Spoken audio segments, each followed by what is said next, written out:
وہ بھی یہی کہتے ہیں کہ جو شخص زمین پہ رہ کے میرے بندوں پہ رحم کرے گا میں آسمان پہ رہ کے اس پہ رحم کروں گا.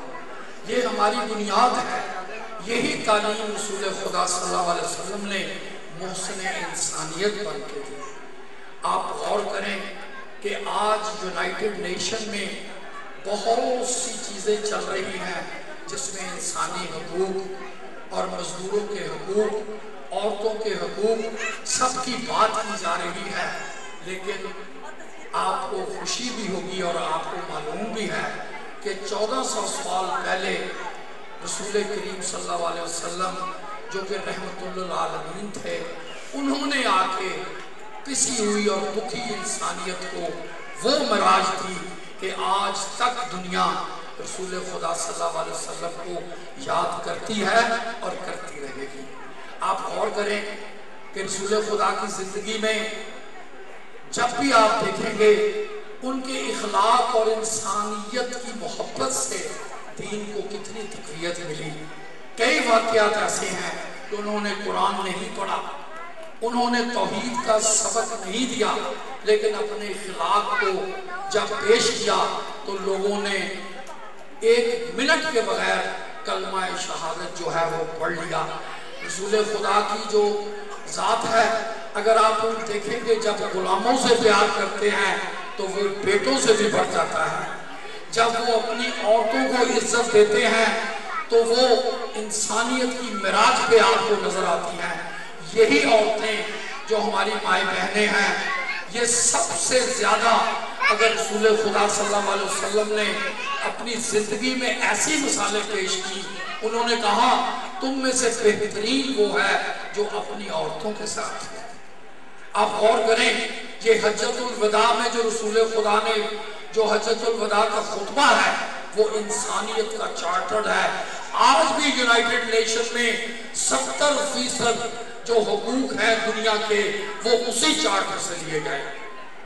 ہم کہتے ہیں کہ جی آج انٹرنیشنل لیبر آرگنائزیشن بن چکی ہے. میں آپ کو کہتا ہوں کہ رسول خدا صلی اللہ علیہ وسلم اپنی زندگی میں فرمایا کرتے تھے کہ ایک مزدور کا جو حق ہے اس کی مزدوری اس کے پسینے سے پہلے ادا کرو.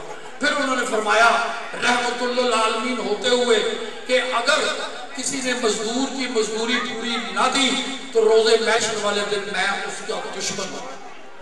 آپ غور کریں غلاموں سے محبت، عورتوں کی عزت، بچوں سے پیار اور بڑوں سے محبت. ہمارے ماں باپ کو جو اتنا مقام بخشا، کس نے بخشا؟